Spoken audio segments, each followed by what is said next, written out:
cage.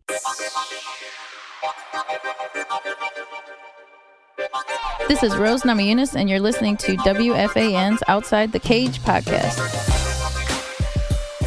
This is CBS Sports Radio's and Radio.com Outside the Cage with your host, Ike Feldman. We're being joined by UFC Denver winner and Dana White Tuesday Night Contender Series. They really need to change that name. DeVonte Smith. DeVonte trains out of Factor X. And DeVonte, how you doing, man? I'm doing good. It's rest day, so I feel amazing. All right, I was trying to get a hold of you a couple weeks ago, but you obviously took your time off after a fantastic first-round finish against Juliana Rosa. That was beautiful, man. I don't even think you broke a sweat in that. But the fact that we're talking now, does that mean that you're back in camp? You can say that. I'm more so at the moment training to improve. You know, Okay. It's not about only coming out here to train for camps. You know, I got to train to, be trained to get better. And how does that work? I see that you're from Cleveland. Obviously, Denver's miles away. Do you split the time between both cities? In a sense, sometimes when I come out here for like 2 to 3 months. So I'm like, lately I'm out here a lot more than I'm in Cleveland. The greenery's that good? The greenery's that good? I just got the work is good, man. You know, I'm surrounded by really great people, great mentorship, great teammates, and just all around a great environment. And when I go back home, it's just like it's more for vacation. Winding down, letting my body get that full recovery. And not really thinking about fighting, just enjoying the fruits of my labor. Understood, man. The fruits of your labor have been fantastic. Again, we're being joined by Factor X's DeVonte Smith. Follow him on Instagram and Twitter, K_O_E_King Cage, Cage with the K. You got to make this easier, man. I want more people to follow you. It's a tough name. I do too, man. Do you get a lot of heat for your social media names? I had I forgot what was my name. It was KOTC. King of the Cage, but then I thought I don't want to just be King of the Cage. Mm-hmm. I will be, and I am King of everything. That's what the KOE stands for. So, I apologize to all my fans and all my future fans for the complications, but if you're a true fan, it don't even matter. For real, man. And your performances, they speak volumes bigger than your social media presence. How was it, man, taking the fight on 3 weeks' notice? Obviously, UFC Denver's there, Factor X is Denver. That's the easy part. But take us through the nerves and the weight cut and getting ready for your UFC debut. Obviously, fighting in front of Dana on the Tuesday Night Contender Series is one thing. But, dude, you're in a crowd of like 15, 16, 17,000 people. Take us through that 3-week process and then that 1 minute that you destroyed a Rosa. Truthfully, I don't know. I think it was like 2 weeks. If it wasn't 2 weeks, it was a week. I remember. Even better for the book, man. Even better for the book. Right. I remember my agent. He hit me up. We were talking, and he was like, "Man, if we don't get a fight, for this card, we just gonna scratch it and look for another date." And I don't know where he hit me up asking for where my coach was at. He said, I talked to Mark. I got a fight for you, but it's really what you guys could do, because I found out he was managed under the same, management team, and Jason didn't really want to do that, but it was an opportunity for me, opportunity for him, and truthfully, it was just another day, I don't come out here to Colorado for 2 to 3 months, missing my family, and not by my, I got friends out here, but pretty much missing my family to come out here and lose. So you say you want to fight, only thing you got to do is sign that contract, so I was more so excited. I wanted to see the Pepsi Center, because everybody said it was huge. Everybody said it's like the biggest thing here. And I don't know, when I actually got to go in the UFC cage and feel the grips, I was taking everything in. I was standing by the what's the soft part? The padding. And I was seeing how tall the padding was. You're really just taking everything in. And, I didn't really have any nerves, to tell the truth. To be worried with you. I didn't have any nerves. I was just excited to go. I was just excited to shine, man. That's it. And my coach was like, go out there and change your life. And I'm hearing the music playing, and I'm hearing the lady saying, you know, whenever you're ready, 3, 2, 1, go. And I walk out, and when I see all those people screaming and yelling, some guy was like, F them up. And I started laughing.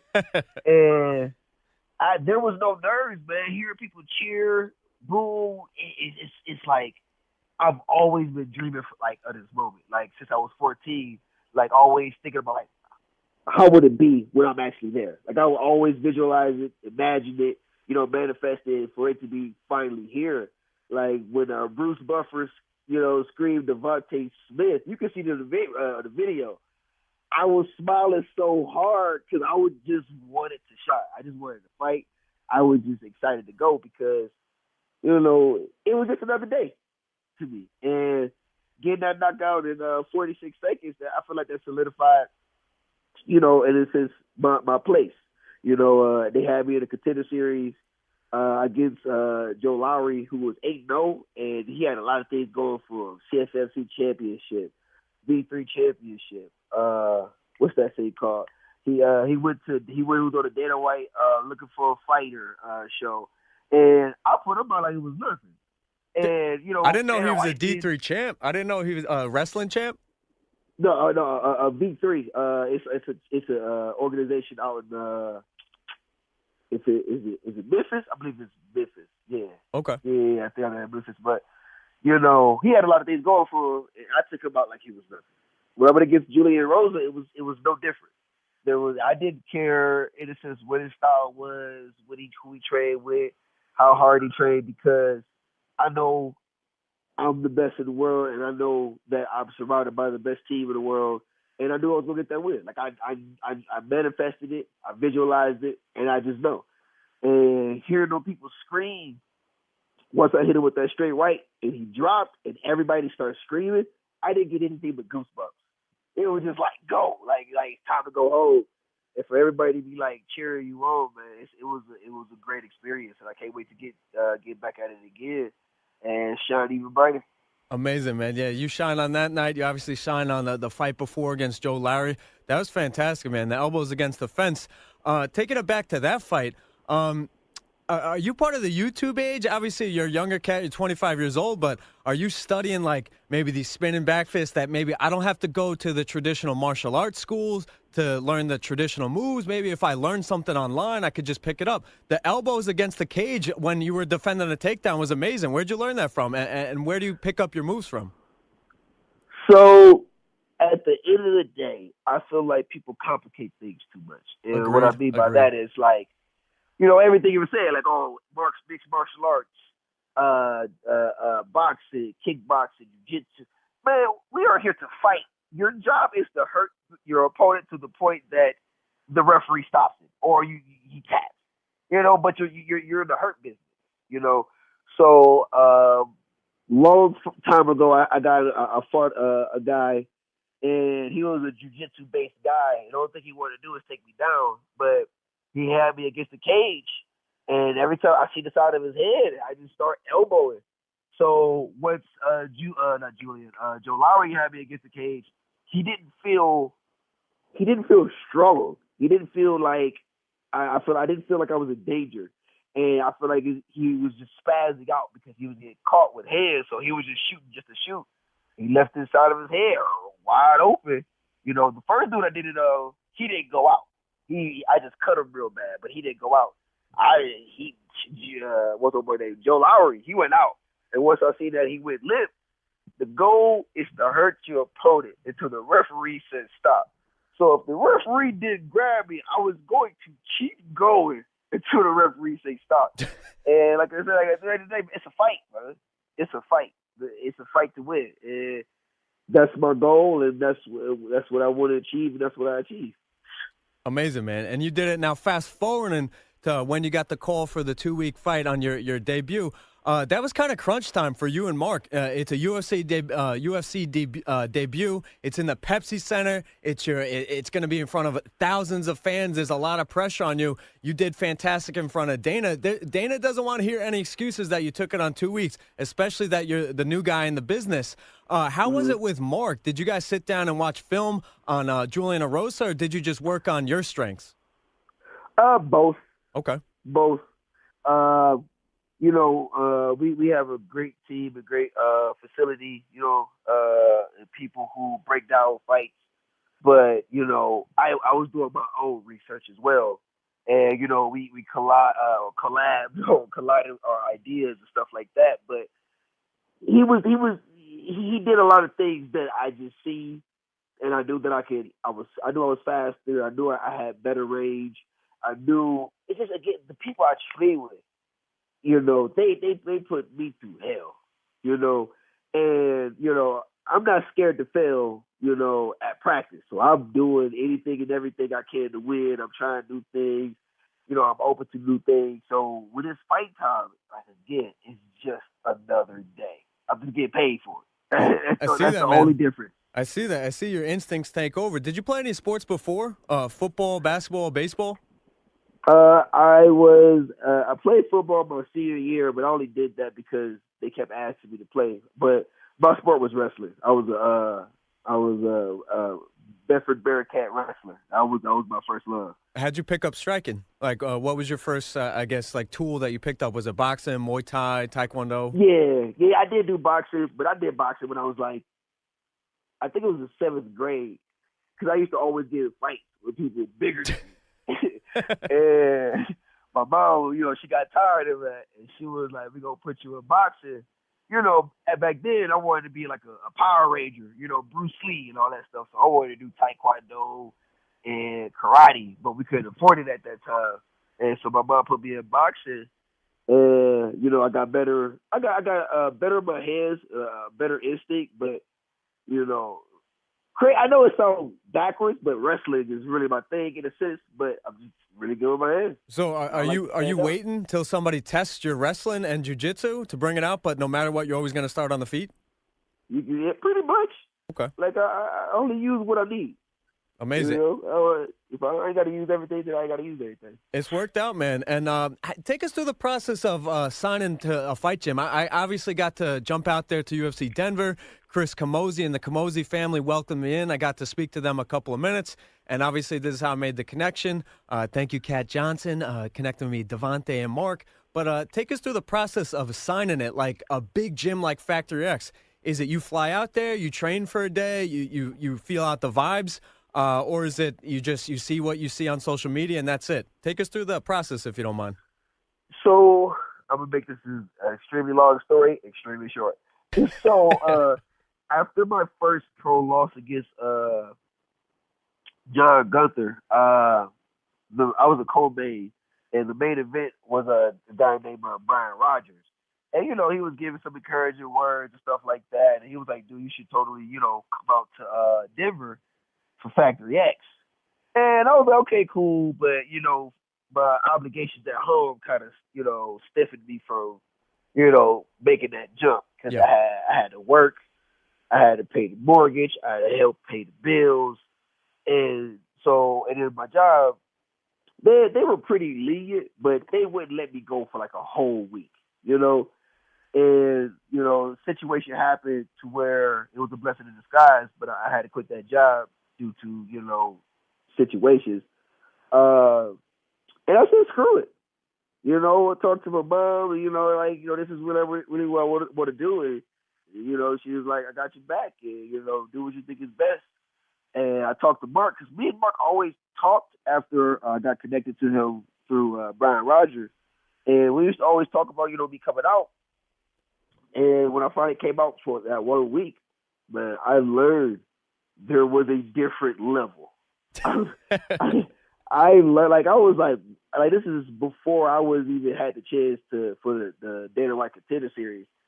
I was like, are any of these guys in the UFC? Like, no. And I'm like, there's people like this that's not in the UFC, so I can only imagine how the UFC fighters, like the elite fighters, perform. And, back home, I don't really, not blowing down on my city or my state, but just being real, back home I don't really get pushed like I do when I'm out here. I always get Mark, he's seriously one of the best coaches I've ever had. You know, he's pretty much excuse my language, a no bullshit type of guy. But he has Love his it. funny times and goofy times. But when it comes to training, Mark don't be playing. I believe it, man. I see his profile Man. picture. I don't think that guy's Yeah, ever smiled. yeah. Man, when it's training, he do not really like. He make jokes every now and then. Cool guy, but when it's business, it's business. So, you know, but getting that feel of like, wow, like the people that were smaller than me were getting at me, and I'm just like not understanding like what I was doing wrong, but it showed me that I had so much more to learn. And after like I think my first or second time, it was pretty much like close to me leaving, go back home. I talked to Mark, like, you know, pretty much told him like I want to join the team. And he said, you know, pretty much, you know, he liked my attitude, he liked my dedication, and he loved to have me a part. And pretty much that's pretty much what I didn't know anything about factory yet. That was a long Like, story, anything. man. What the hell are you talking about short story? Yeah, you're right. I trust me, I had so many more details. So a short-term story. I made a medium. How about Maybe that? if you come to New York anytime soon or fly out to Denver again, maybe we could hear the rest of the details. Again, we're being joined by DEVONTE Smith, UFC lightweight, on social media at K_O_E_. I'm not making this up, folks. King Cage with the K. My final thing, man. Obviously, the ladies treat you well. I saw you on the Dana White Contender Series talking to Laura Sanko. I mean, I think she had a thing for you, but she has a dude, man. Please take it easy on Laura. She's a good person in the media. Dude. Yeah, I love Laura. She's a great person. I love her. Yeah, she is. But forget that. Let's focus on you, man. Were you being facetious or were you dead serious? Like, you have an advantage in the game because of your genetics. Is it that it's your speed? Is it that your strength? I talked to Iaquinta. Why is his right so strong? Or Connor, why is his left so strong? Do you cut down from like 25 pounds, 185, 190? What exactly behind the scenes, if you could take us? No PEDs, please. No PEDs. No. It's all natural over here. Truthfully, I walk around at a very. I think my body type is I'm more lean, you know. But when I fill up, the heaviest I ever get really is 175. What? You know, yeah. Dude, I heard I don't. Khabib, I heard Felder, Gleison Tebow. I heard they're all 190 plus. 175? Hey man, that's the biggest I get is 175. But Yes. Khabib, and all those other names you name, they can all get it. I don't care how big you is, because like I said in the beginning, man, I used to get in fights with nothing but bigger people, so it ain't nothing new to me. And it's like a blessing and it's a curse. I'm like in that middle because I can't do that 45. That's like, you know, I thought about it a couple times, but that is just too much strain on my heart. Dude, Seiler, Steven Seiler, one of your training partners and your boy out there, he said he's 177. When I talked to him in November, I go, oh my God. I go, dude, you got to cut 30 pounds? Yeah, I'm cool on all that. I'm cool on it. Y'all can keep that. I'm cool with my little 2015, sometimes 10. I'm cool with that. I don't need to be doing all that extra stuff. But you know, strategically, kill myself. It's like you can't do squats. Like you can't like gain any muscle in your shoulders or your legs. Like if you're trying to cut down 30 pounds, it's impossible. I understand technique. It can rule out everything, but you still want to feel good when you walk in there. You don't want to feel like a hobbled self. Exactly, and I feel like the Julia Rosa, I felt amazing. Yes, it was only 46 seconds, but when I tell you, as if I'm talking to you right now, like calm, cool, collected, I'm breathing normally. That's how I was after that. Like I run, and I think that's another reason I be losing so much. But I run miles. Really, you know, and I just stay focused, stay positive. And I only visualize the best, you know. That's be with it. Amazing, you know, man. I'm realistic and I'm very strategical. And again, I'm surrounded by great people, great mentorship, and a great team. And every day I'm learning. Every day. Well, every day. It shows, man. And learn some more. Who the hell do you want next? Top 25, top 15. What are you looking for? Top 15. We you know, I ain't doing this to look pretty, man. I just look pretty doing it. So we straight to the top, man. And it's no reason to be doing this if you're not doing this to have that C, right next to your name. I'm not really big on contenders. I don't want to be a contender. I'm going to be champion. And I understand you got to be a contender to be able to fight a champion, but my name will have the C right next to it, being a champion. Yep. If Khabib is still there, by the time I get to that point, I will beat him. Whoever is at the top, I will beat. Because again, I'm not out here to lose.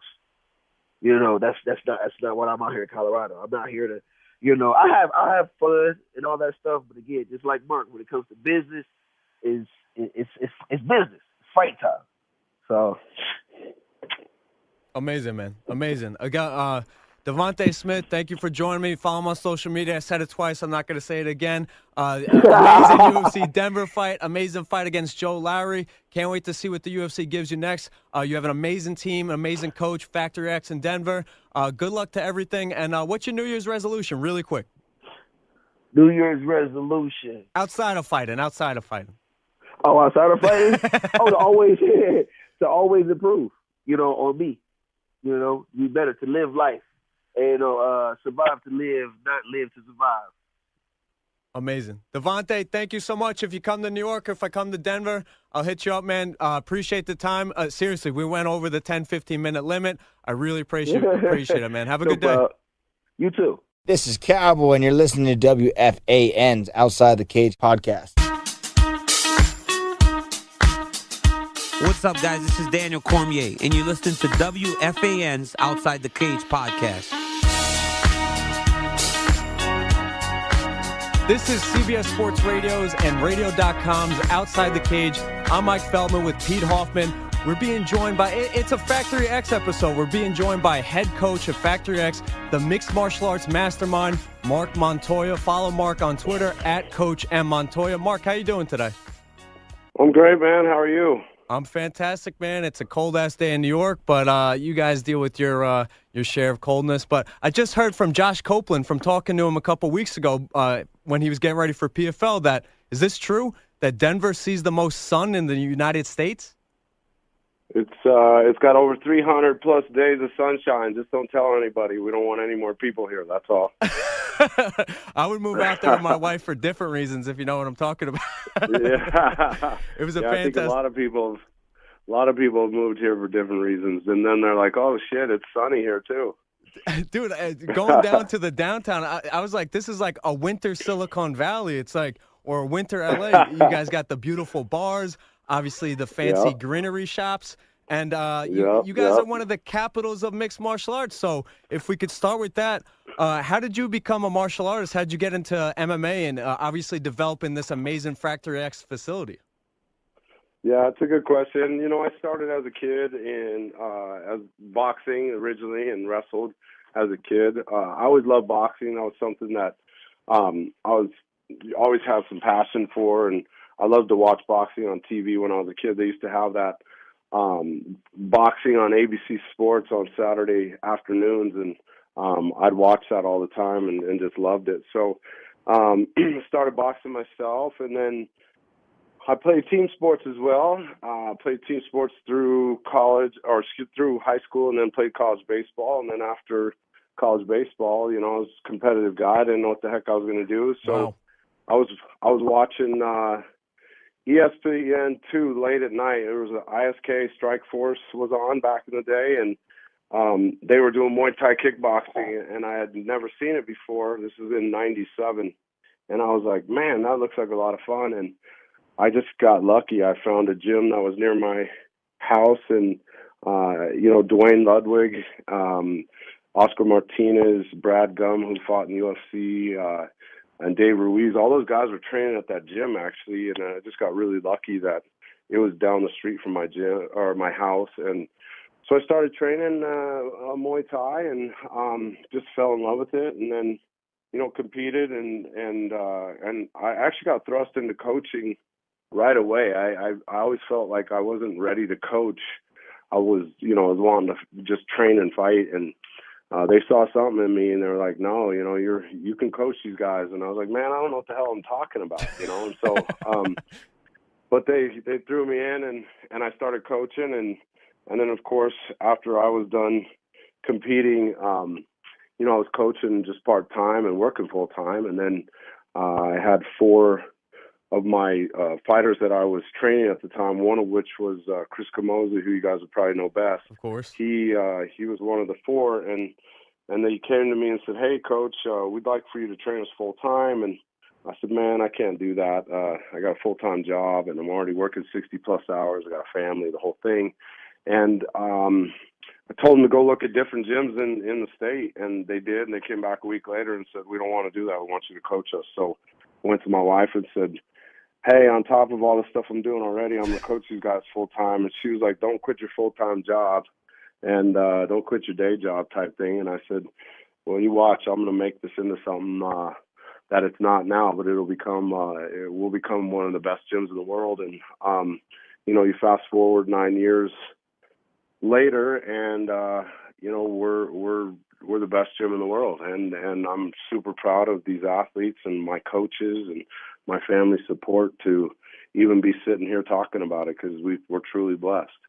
Amazing, man. And like you said, the best gym in the world. You guys are getting a lot of attention lately, obviously with Anthony Smith, the Camozzis, Steven Seiler, Macy Barber. Can you explain to the persona? I mean, on social media, I don't think you've ever smiled in the last 9 years, man. You seem like a stone-cold, chiseled-faced guy. Can you talk to us like sitting somebody down behind the scenes, when to push the gas, when to hit the brake on somebody's training, and what's been the hardest part to get somebody ready for a fight? I mean, you said you weren't ready for this, but, dude, everything's turned to fruition. Everything's worked out. You're one of the best coaches in the world. Yeah, no, I appreciate it. You know, I obviously you know, we're not an overnight success at all. It's just we've had some breakthrough years, and rightly so. I mean, these kids have been putting in the work to have breakthrough years, and I've been sacrificing along with them. You know, I traveled 40 weeks last year in 2018. Wow. That's not easy to do. That's the sacrifice and commitment that these kids are making as well, though. So if we can do it together as a collective group, then it's not hard to get guys motivated to go out there and change their lives. I mean, ultimately, these kids have the opportunity in their hand. They have the cards in their hand to go change their lives. It's just a matter of, will they do it? Will they put the commitment, the consistency, and the vast sacrifice in place to go do it? And people like Anthony Smith, you know, Macy Barber, DeVonte Smith, Chris Camozzi, Joe Warren, you know, all these people that we get to train, and even kids that you guys don't know about yet that are just up and coming killers. You know, they're putting in the work, and they want to go make a statement, and they believe in themselves, and they continue to believe in and trust my vision. And when you put something together like that, it's special, and we have something super special here at Factory X. Now, taking it back to one of your earlier points, again, we're being joined by MARC Montoya, Factory X Mastermind on Twitter, at Coach M. Montoya. You said taking that leap of faith, kind of convincing your wife. It's always hard to convince the wife. I'm recently married. I just left my producing job to pursue MMA full-time, flew out to Denver, Nice. flew out to Vegas. A lot of crazy shit's going on. But the wife's aside. DeVonte was saying that you kind of sold him by the way you just your presence, your aura, and just speaking to him. Obviously, that's easier now. Was it harder when you started to convince these guys to like kind of follow you on this like fairy dust tale and to follow you all the way out to Denver? No, we didn't have Awesome. the same. We didn't have the same people. We didn't have the same clout that we have now. But no, because one of the first things I recognized when I went to my wife and said, "Hey, we're going to do this full time," is we're going to run this like a business because we have to. We have to be able to make money to sustain it, and I have a family to take care of.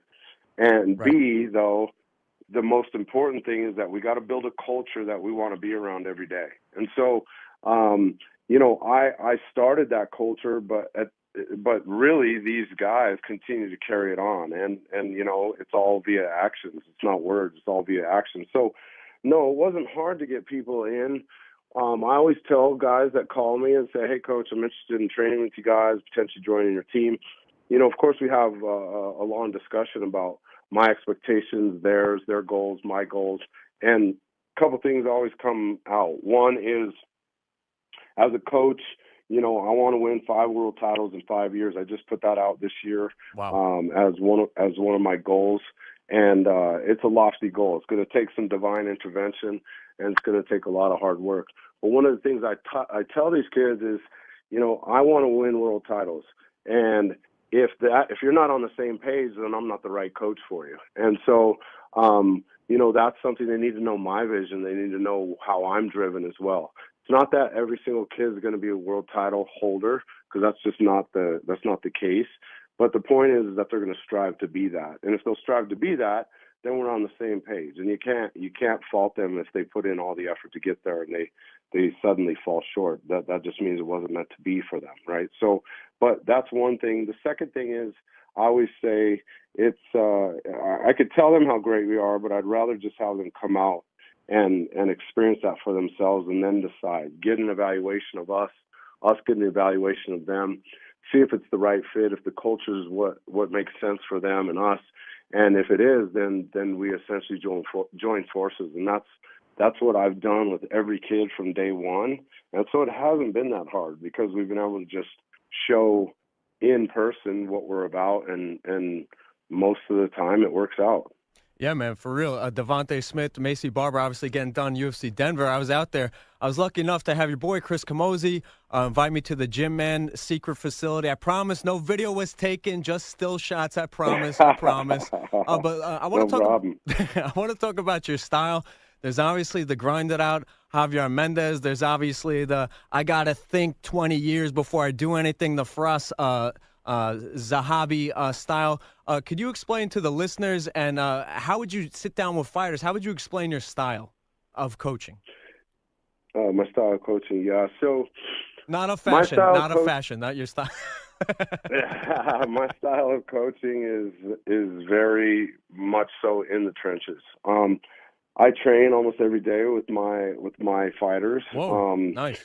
Of course, I coach. My number one job is to coach, but also 1A is to continue to learn and evolve, right? And so I train almost every day with my fighters. I don't hard spar anymore, but I still flow spar and tech spar with them. I still roll with them or wrestle with them. I do cage work and full MMA drilling and stuff with them. So my style is very interactive. I'm in there. I'm holding mitts. I'm rolling with them. I'm doing whatever it takes to see and feel what they need to accomplish. So I'm also very technical when it comes to breakdowns and coming up with game plans and strategies and recognizing patterns and those kind of things. That's something that I take a lot of pride in doing, and also I'm also good at. So when it comes to the technical side and the breakdown side, I'm very methodical when it comes to that, but not overly so that it's so complicated that a fighter can't do it. But I think that's why it's important to get in there and have the practical application, not only with other partners, training partners, but also, myself and them. And that's, it's just a teaching style. My style is very teaching and very mentor heavy. Amazing, man. Amazing. Now, the only before going to your gym, the only thing I saw of behind the scenes was the show Kingdom. I mean, where everybody's fucking everybody. They're throwing shit at mirrors. They're punching camera guys. You guys didn't seem to let off that type of vibe. But, you took the leap 9 years ago. Are you able to see when a kid walks in that he's going to be a star, or 1 or 2 or 3 fights later you can tell? What exactly do you know that this guy's going to amount to something? Or are you just open-ended? You never know what's going to happen. Maybe on fight night, different fighters react differently when they wake up, when they sleep, maybe throughout the camp. I've heard so many times that Mike Pyle was a better fighter in the gym than what we saw in the UFC. How exactly can you tell if a kid's going to be a star and potentially a UFC or Bellator champion? Well, some of it's developed. Excuse me. Some of it's developed. Some of it takes some time. We gotta be able to forge the iron, right? So you've got to go out there, and we've got to put them in the fire, and we got to heat them up and see, do they bend, break, do they disappear? Do they transform into something bigger and better than they were when they stepped foot in there? And then also, what is their ego like? Are they willing to take chances in practice, and are they willing to fail so that they learn? Yeah. And so those are the things that I look for. I look for, are you coachable? Can you check your ego at the door? Are you athletic? How driven are you? And then do you have the will, want, and need to sacrifice like no one else is going to, and be obsessed with this sport like no one else is going to? And when you see that mixture, then you start to recognize via actions that these kids actually have the makeup of being a champion. Now, to get to, like, I trained Joe Warren for most of his career, and Joe Warren and I have won multiple world titles with Bellator. He's the only Bellator athlete to win 2 titles in 2 different weight classes, right? So awesome. I know what it's like to see that athlete. I know what kind of work ethic and skill it takes. And you know, the world title holders are always a little bit off, not in a bad way, but in a good way. They're always just a little bit different than the rest, right? So love it. What I look for is, you know, everyone on the mat essentially is common people, right? I'm looking for those common people to rise above and be elite and be uncommon. And the people that are uncommon are the people that you see, you know, go to the next level, go to the UFC, go to Bellator, go to those type of higher level organizations. And then the guys that get there, do they remain uncommon, or do they get complacent and say, I made it, right? And so those are and sometimes it takes some time, and sometimes it's just timing's everything. Like Anthony Smith's a good example. You know, Anthony Smith had a good career, of course, before he came and saw me. Yep. It was good timing when he and I met.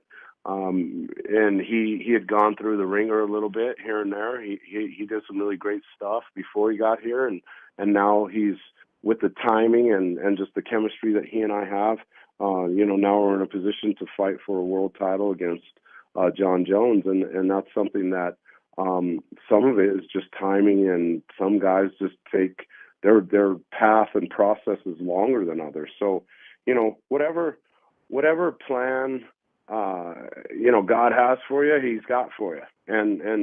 But there are tendencies that we see and that I see, like I just described, that bring kids to rise above and become uncommon. Yeah, and that, I feel like most of what you named, in terms of character attributes, I feel like Anthony checks that off. And let me throw it in there, man. He seems like a blue-collar guy, very humble. He had a chance, dude. He was on national TV to kind of spat back and forth with John Jones on that the interview process, but he kept composed. Obviously, he's a monster when he steps in there. When did you and Anthony connect exactly? Which one of his fights, before or after, did you guys connect? Like when you first started together? Andrew Sanchez was our first fight together. And yeah, dude, we talked to Andrew before that, and he's like, "Yeah, fight some guy named Lionheart." We're like, "All right, go Anthony, kick his ass," and then all of a sudden, Anthony Smith kills him, and then that's for us, that put him on the map. How's it been? So, dude, you've been during this whole process of changing weight classes, been on an amazing tear in 2018, and now fighting the greatest mixed martial artist of all time, with the tiny bit of asterisks there with the metabolites or picograms, whatever the hell you want to call it. Can you take us through that process of the last 2 years of working with Anthony and where he's at now? And if he has not plateaued, but like he's not walking in there like an asshole, but he's walking in there with his chest out, kind of like a rooster, like, hey, guys, I can be a leader for this gym. I can be a leader for Factory X. Can you take us through that 2-year process with Anthony? Yeah, for sure. You know, the last 2 years have been an amazing ride. I mean, I'm just super blessed to be on this journey with him. He's believed in me and me as well. I believed in him. And so the last 2 years has been a blast, man. I'll tell you, the first fight I did with him, he was obviously still cutting down to 185, and I told him and his other coaches that this was a problem. 185, I didn't believe was his weight class. He was too big of a guy. and his body wasn't reacting well after the weight cuts, even though he was being successful there. We do have one blip on the radar, and that's the Thiago Santos fight. And I've said this in interviews before. Santos beat us fair and square, but that was the worst weight cut I've ever been a part of. That's not an excuse of why we lost at all. How Thiago bad was that? It was terrible. We cut weight for 12 hours straight through the night. We ran out of hot water in Belém, Brazil.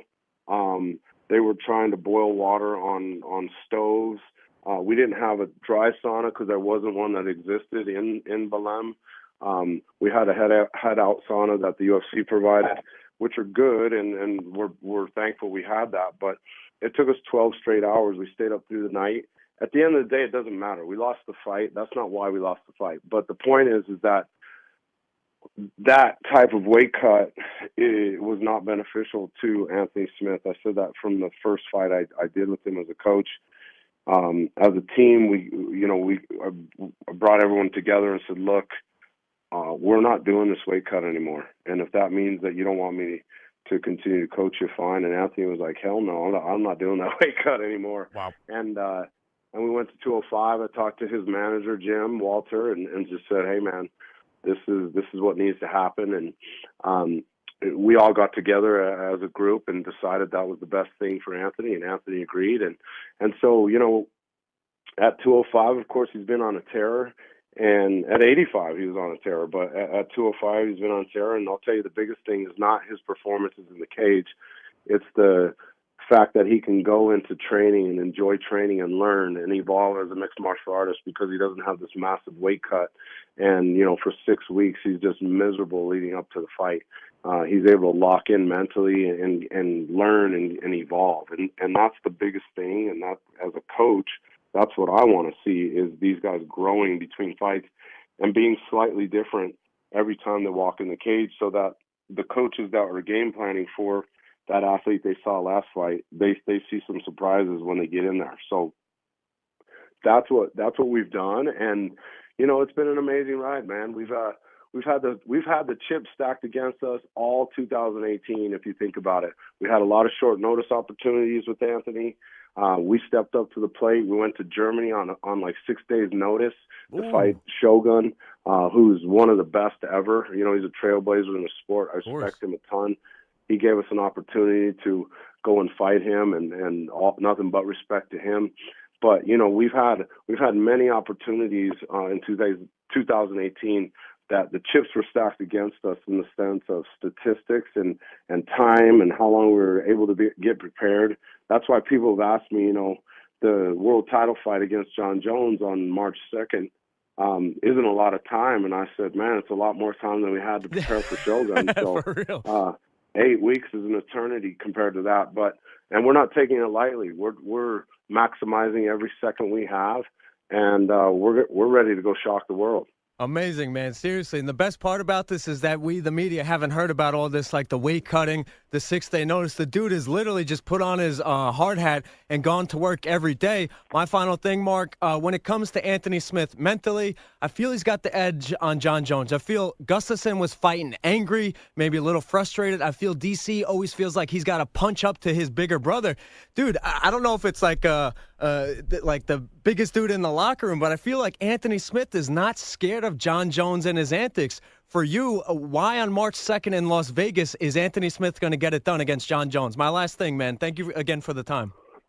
Absolutely, yeah. He isn't scared. I mean, Anthony is I categorize fighters in 3 categories. They're either a fighter, they're a competitor, or they're an athlete. And of course, any fighter can be a mixture. But if you had gun to my head and said, "Hey, what is Anthony Smith?" I'd tell you he's a fighter. He'd fight John Jones in the Walmart parking lot for no money. So he's just born that way. He's a born fighter, and he's someone that excels that way, and he's not afraid of anyone, and nor should he be. He has the mental fortitude and the physical skills and attributes to go out and finish anyone in front of him. So, like I've said to Anthony and many of my fighters, Joe Warren and I used to talk about this all the time. Just remove the face and the name of the guy in front of you and go run through that body, right? And so that's what we're doing. it's just a body in front of us, and Anthony Smith is ready to go run through that body. Everyone's human. So is John Jones, and we're not putting a face and name to that guy. We respect him, and he's one of the best ever for sure. But, you know, Anthony walks around Factory X as humble as he did the day he walked in here before I started training him for the Andrew Sanchez fight. But he's also hungry. He also has that chip on his shoulder, like no one's going to beat me. And if you don't let the mystique of John Jones get to you and you remove the face and the name, then we just go run through the next obstacle in front of us, and that's what Anthony's going to do. Amazing. March 2nd, Las Vegas. Mark, hopefully I could catch up with you and your team. Maybe we could try some of the experimental stuff out there. Just kidding. Good luck to Anthony. Mark Montoya on Twitter at Coach M Montoya. Mark, 2018 was amazing. 2019, can't wait for what's going to happen for you and your team. And, dude, I don't know, get your wife a bottle of wine or something. It seems like she's always busting your balls. Do you have any advice? I know you've been married forever. I'm just married 18 months. Do you got any advice for the married man? Yeah, absolutely. Listen, man, I've been married for 20 years. Oh, shit. When they asked my wife how you guys been married for 20 years, she says he travels a lot, you know. So that's how we. No, I'm kidding. Actually, actually, my wife is my biggest supporter, man. She's without her and my kids' support, none of this is possible, to be honest. And I know that sounds cliche, but it's such the fact. You know, without them sacrificing what they do and giving me the ability to go out here and chase dreams with my fighters, and go around the world and do that and be blessed to do that, man, none of this is possible. So nothing but gratitude and thanks to them. And I guess if I give you any advice, just go praise your wife, bro. You get extra kitchen points and you're ready to rock and roll. I will try. I just did it for you. I just gave you the blueprint. There you go. Amazing. She listens to like 1 out of 4 episodes. Hopefully she doesn't hear the recipe. Or hopefully she does. Mark, right. Amazing things for you and your team in 2019. Thank you again for the time, brother, and good luck with everything, all right? You're welcome, man. I appreciate you. Anytime you need something, let me know. This is Tyron, the Chosen One Woodley, UFC welterweight champion of the world, and you're listening to Outside the Cage.